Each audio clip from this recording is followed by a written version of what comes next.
मेरा नाम खलीलुल्लाह है। Umar Zebe. I'm Ahmad Rashid. My name is Khurram Javed.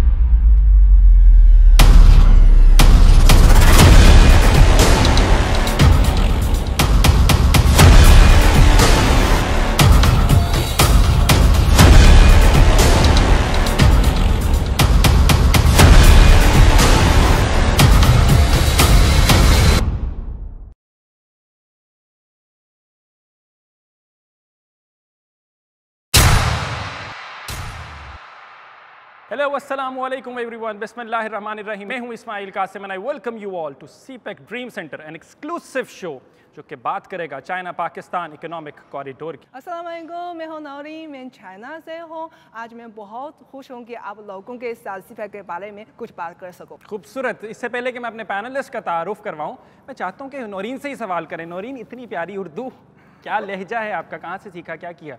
मैंने पाकिस्तान और चाइना से दोनों सीखी है उर्दू ज़ुबान, यहाँ नामो यूनिवर्सिटी में और चाइना में पीके यूनिवर्सिटी में। Surat, this is what cultural exchange is about, just one very little aspect. उसके और बहुत ज़्यादा एस्पेक्ट्स हैं। उनके ऊपर जाने से पहले मैं चाहता हूँ कि अपने पैनलिस्ट का आपको तारुफ कराएं। सबसे पहले मेरे पास कौन है? मेरे पास डॉक्टर हसन दाऊद भट्ट साहब मौजूद है। सीपेक का अगर जिक्र करें आप, पाकिस्तान चाइना, तो ये वो नाम है जिसको आपने हमेशा याद करना है, because he is the former director CPEC and farmer CEO KP board of investment. Sir, बहुत बहुत शुक्रिया आपने वक्त निकाला, स्पेशली हमारे लिए आप चल कर आए। Thank you so much. उनके साथ हमारे साथ मौजूद हैं हुमायूं खान साहब, पॉलिटिकल एनालिस्ट हैं। आप इनको अक्सर अपनी टीवी स्क्रीन्स के ऊपर देखते हैं and he is going to be telling us a lot about it. Sir, बहुत शुक्रिया आपका। Thank you. साथ ही साथ हमारे साथ अहमद रशीद साहब मौजूद हैं। सर, बहुत शुक्रिया आपने वक्त निकाला। चार्टर्ड अकाउंटेंट हैं एंड फाइनेंस एक्सपर्ट भी हैं। And last but not the least at all, मेरे पास मौजूद हैं Hina Salman, a very renowned journalist, काफ़ी इनका रीनोन चेहरा है जो कि आप अक्सर स्क्रीन्स के ऊपर देखती हैं। मॉर्निंग शो होस्ट भी हैं और उसके अलावा ये क्या कर चुकी हैं, यूथ पार्लियामेंट का हिस्सा भी रह चुकी हैं। आप सबका बहुत बहुत शुक्रिया कि आप लोगों ने वक्त निकाला और हमें ज्वाइन किया। अच्छा, जब हम सीपेक का जिक्र करते हैं तो हमारे जहन में आता है कि शायद सिर्फ इकोनॉमिक प्रॉस्पेक्ट्स हैं, बट नॉट एट ऑल। बहुत ज़्यादा मोटिवेशनल स्टोरीज भी मौजूद हैं सीपेक के अंदर। और आज पहली एपिसोड के अंदर मैं जिक्र करना चाहूँगा खलील खान का। कौन थे खलील खान? पूरी एपिसोड के अंदर आप उन्हीं के बारे में हम बातचीत करेंगे, लेकिन मैं इतना आपको बताना चाहता हूँ कि मतवसत तबके से ताल्लुक़ रखते हुए उनके वालिद साहब जो थे वो तरबेला डैम में एक ड्राइवर थे। तो एक ड्राइवर ने अपने बेटे को किस तरह से प्रमोट किया, कितनी अपॉर्चुनिटीज़ कम थी उसके बावजूद कैसे उन्होंने उनको मौके फराहम किए कि आज खलील खान जो खुद हैं वो सीपेक के अंदर एक बहुत इंपॉर्टेंट पोजीशन पे एज एन इंजीनियर काम कर रहे हैं और अपने फ़राइज़ जो हैं वो सर अंजाम दे रहे हैं। So this is for Khalil Khan साहब।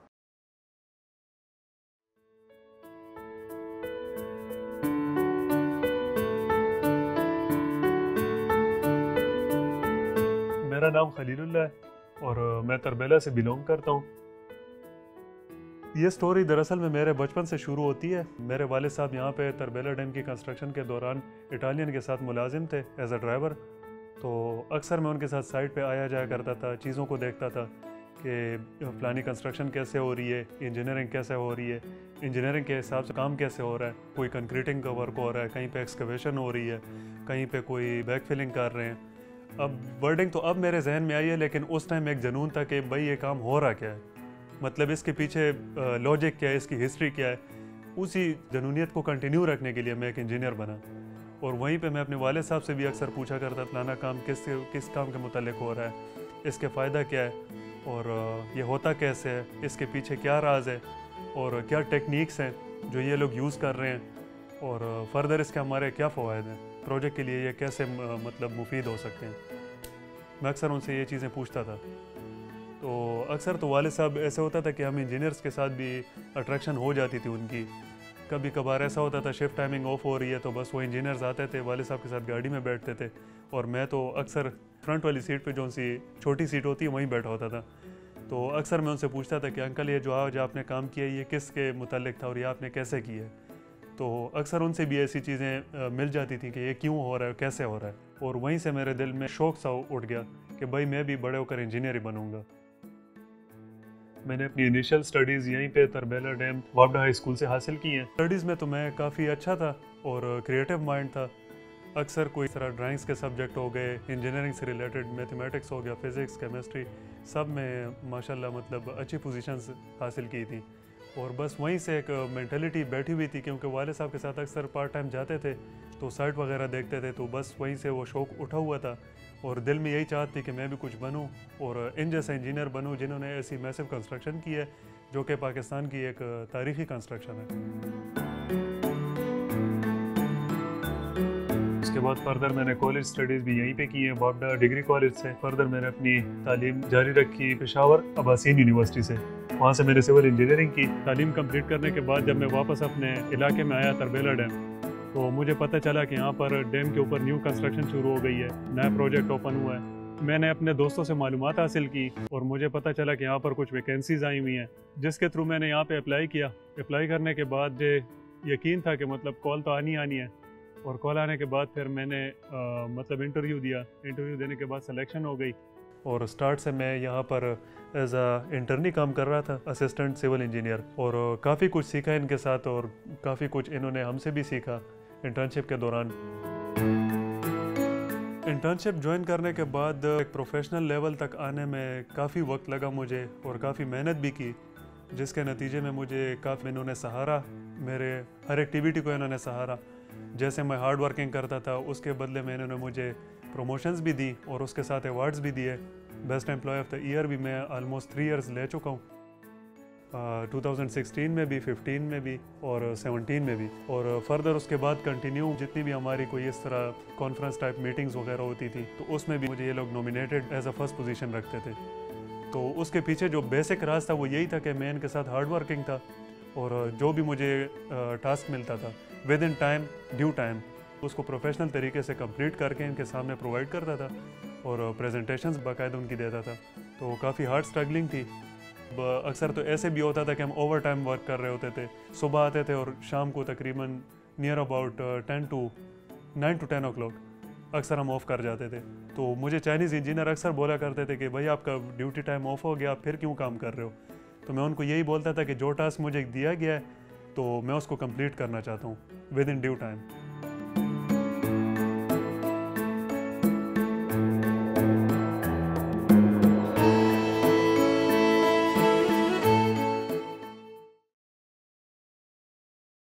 सबसे पहले बढ़ते हैं हम डॉक्टर हसन दाऊद भट्ट साहब की। मैंने अगर सीपेक का जिक्र किया और मैंने कहा ही इज़ द वन जो कि you should look out for.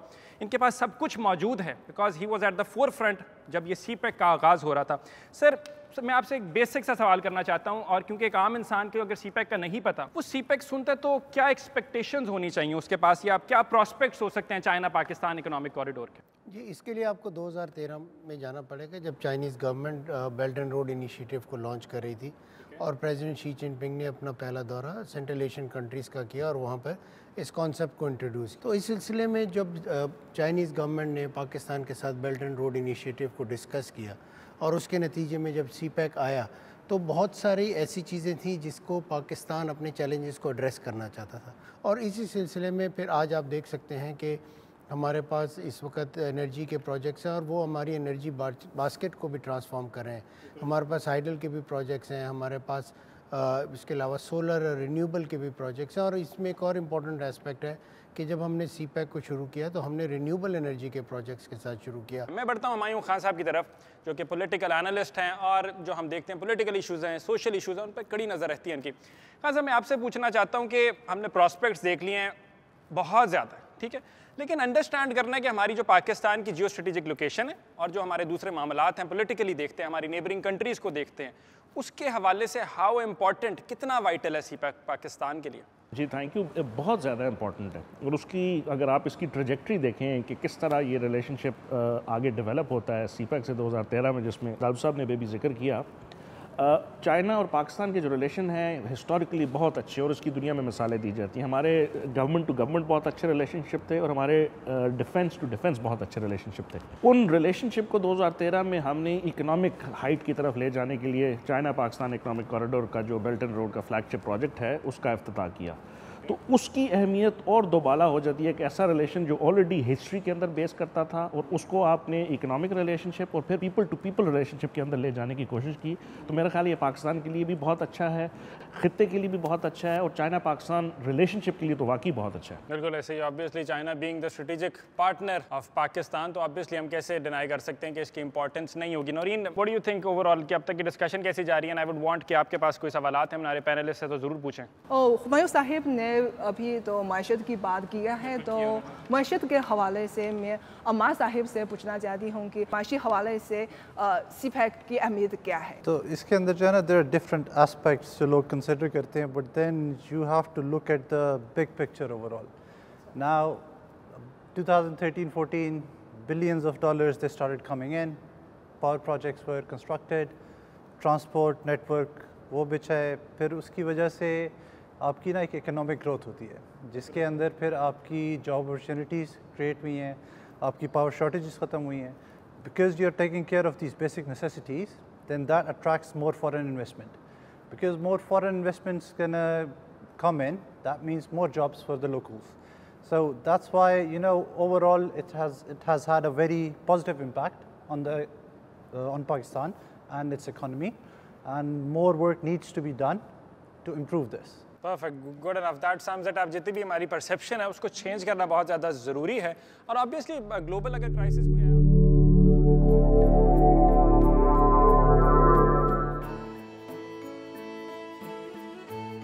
मुझे फ़ख्र है कि आज मैं जिस जगह पर हूँ, जिस मकाम पर मैं हूँ, वो वैसे नहीं मिला। उसके पीछे एक पूरी स्टोरी है।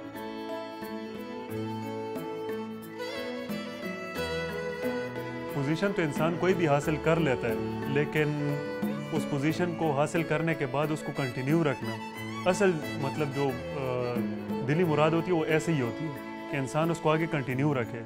और मेरा ख़ुद भी यही इरादा है कि इंशाल्लाह मैं इसको फर्दर मज़ीद आगे बढ़ाऊँगा और अपने मुल्क और कौम के लिए कुछ अच्छा करूँगा फ्यूचर के लिए।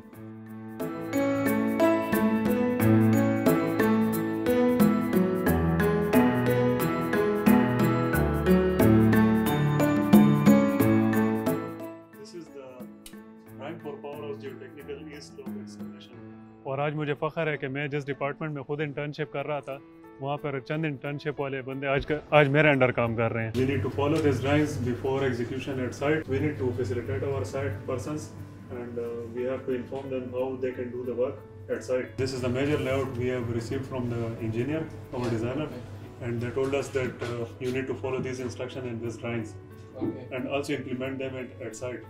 इब्राहिम, ये यूनिट 18 की ड्राइंग्स का क्या बना है? ये खलील सर चेक करें। थोड़ा इशू आ रहा है, ये लेफ्ट हाइट इसकी दोबारा से रिवाइज करनी पड़ेगी। जो कॉन्ट्रेक्चुअल रिक्वायरमेंट है हमारी, उन्हीं बेसिस पे हमने करना है इनको। दूसरा ये E&M के जो से पार्ट्स इसमें आ रहे हैं, ये भी आप दोबारा से रिवाइज करें।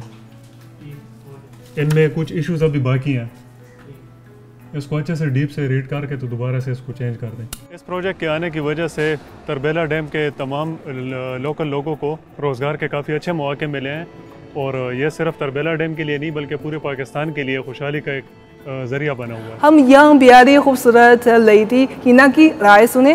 हिना, इस वक्त पाकिस्तान में नौजवानों की तादाद बहुत ज़्यादा है, तो अब पाकिस्तानी नौजवान सीपैक और चाइना को कैसे देख रहे हैं? Thank you so much, Noreen, for giving me a chance to speak over here. और Pakistani youth plays a very pivotal role in progress of Pakistan. और जैसे कि नौजवानों की बात है, तो 2.5 लाख से ज़्यादा जो नौजवान हैं वो सीपैक से उनको फ़ायदा हुआ है। जॉब अपॉर्चुनिटीज़ क्रिएट की गई हैं, और इंजीनियरिंग सेक्टर में, लॉजिस्टिक सेक्टर में, IT सेक्टर में, और भी बहुत से डिफरेंट शोबे हैं जहाँ पाकिस्तानी नौजवान काम कर रहे हैं और उनको फ़ायदा हो रहा है सारे। They're being paid in time. और भी जो क्राइसिस थे, उन क्राइसिस जिसमें पाकिस्तान में जॉब अपॉर्चुनिटीज़ नहीं थी, उस तरह के सेक्टर स्केल्स में नहीं काम हो रहा था, तो अब नौजवान इससे फ़ायदा हासिल कर रहे हैं। और इसके अलावा एक और ख़ास बात यह है कि एक्सचेंज प्रोग्राम, चाइना और पाकिस्तान का एक्सचेंज प्रोग्राम जो है वो यूथ के लिए बहुत फ़ायदेमंद हुआ है। 1.5 लाख से ज़्यादा जो यूथ है वो वहाँ चाइना में काम कर रही है, मुकीम है, अपने बिजनेसेस उन्होंने सेट किए हुए हैं, और स्कॉलरशिप्स के ऊपर पढ़ रही है। I met so many Pakistani in China. बिल्कुल बिल्कुल। और इस तरीके से जैसे चाइनीज़ हम देख रहे हैं कि हम देखते हैं कि डिफरेंट हमारी कॉस्मो सिटीज़ के अंदर, कॉलोनीज़ के अंदर चाइनीज़ रह रहे हैं और पाकिस्तानी लोग उनको बहुत अच्छे तरीके से वेलकम कर रहे हैं। तो इट्स अ कल्चरल एक्सचेंज, ज़बान हो जाए, रहन सहन हो जाए, सोशल एस्पेक्ट हो जाए, तो ये दोनों के लिए एक बहुत बेहतर और मुफीद साबित हो सकता है। और लैंग्वेज के ऊपर मैं बात करूँगी कि जिस तरह सिंध गवर्नमेंट ने चाइनीज़ लैंग्वेज को कह दिया कि सिलेबस का हिस्सा बना दिया हुआ है और चाह रहे हैं कि पाकिस्तानी जो आवाम है वो चाइनीज़ सीखे, क्योंकि ये आगे ग्रोथ के लिए एक बहुत इंपॉर्टेंट फैक्टर साबित हो सकता है। I am lost for words, मतलब अल्फाज जहाँ पे ख़त्म हो जाना है वो वाली कैफियत तारी होगी। मतलब such a beautiful moving story. This was Khalil Khan, जिनके बारे में आपने जाना। ये ना सिर्फ सीपैक के हीरो हैं बल्कि ओवरऑल पूरे पाकिस्तान के लिए एक एग्जाम्पल हैं। And we dearly hope and pray जैसे सीपैक जो है वो खलील खान जैसे और बहुत से बेटे पैदा करे।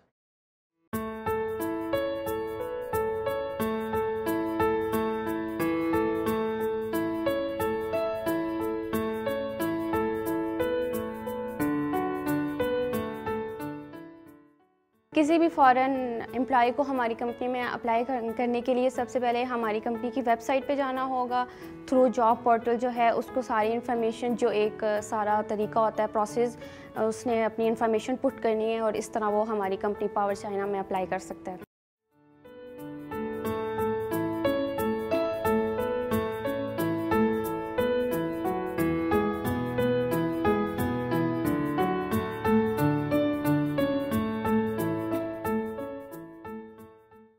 लीडरशिप देखी जाती है, डिसीजन मेकिंग देखी जाती है, उसकी कम्युनिकेशन स्किल्स देखी जाती हैं और वो कितना लॉन्ग टर्म हमारे साथ चल सकता है।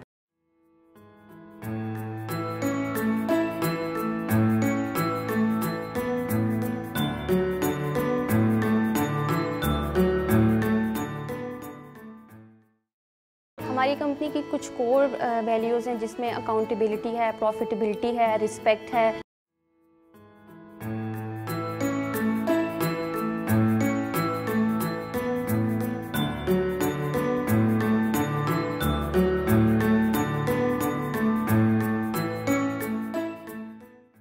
जब हमारी कंपनी किसी इंजीनियर को हायर करती है तो उसमें भी ऑफ कोर्स वो कुछ हुसूसियात देखती है, लाइक उसकी टेक्निकल स्किल्स देखती है, उसकी क्रिटिकल स्किल्स और लीडरशिप ऑफ कोर्स।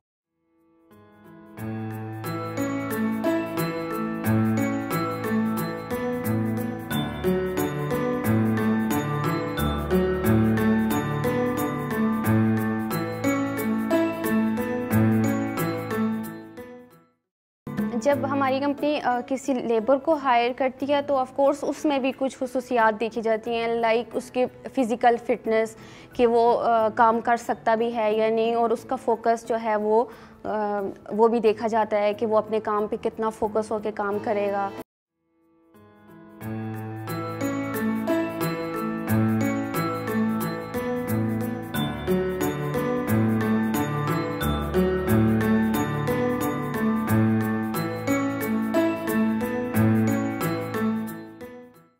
हमारी कंपनी जब कोई नया एम्प्लॉय हायर करती है तो सबसे पहले उसकी कुछ खुसूसियात दिखती है कि लाइक वो लॉन्ग टर्म हमारे साथ कैसे चल सकता है, वो उसकी लॉयल्टी देखती है, उसका जो है वो लीडरशिप, उसका कॉन्फिडेंट, ये चीज़ें जो हैं वो सबसे पहले देखी जाती हैं।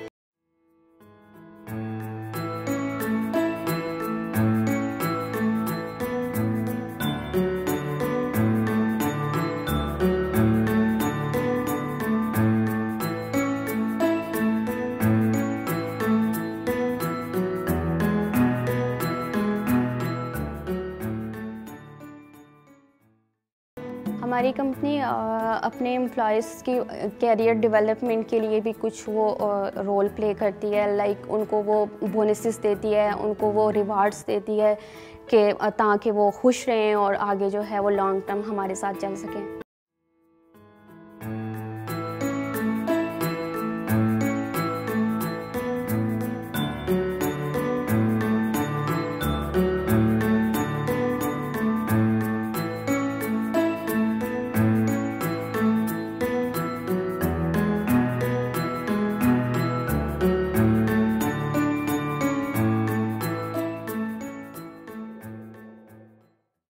जब हमारी कंपनी कोई पाकिस्तानी एम्प्लॉय को हायर करती है तो आफ्टर हायरिंग जो है वो कुछ प्रोग्राम कंडक्ट करती है। उसमें जो है वो लैंग्वेज ट्रेनिंग दी जाती है, उसमें ओरिएंटेशन जो है वो एक सेशन जो है वो होता है। उसके अलावा जो है वो कल्चरल डाइवर्सिटी का जो है वो भी एक प्रोग्राम कंडक्ट किया जाता है।